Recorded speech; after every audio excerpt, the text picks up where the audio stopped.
మన వేసుకుంటా అని చెప్పి అక్కడి నుంచి ఇక్కడికి రప్పించింది మేడం.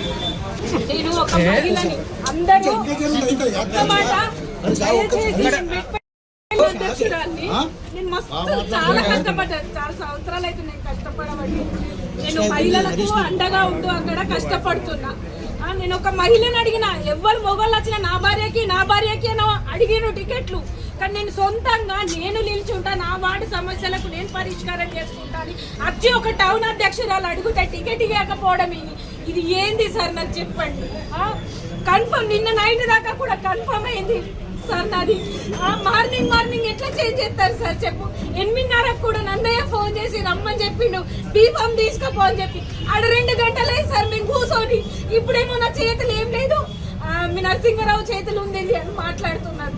నరసింహారావు సార్ 3-4 రోజుల నుండి బాటా తీసుకొని 10-10:30 వస్తుందా. నేను కనీసం ఒక్క నిమిషం టైం ఇస్తలేడు మాట్లాడేందుకు. ఒక్క మాట అన్న నా చేతిలో ఏం లేదని అంటే, మీ చేతిలో లేకపోతే ఓల చేతిలో ఉంటది సార్. నాకు అర్థం కాదు.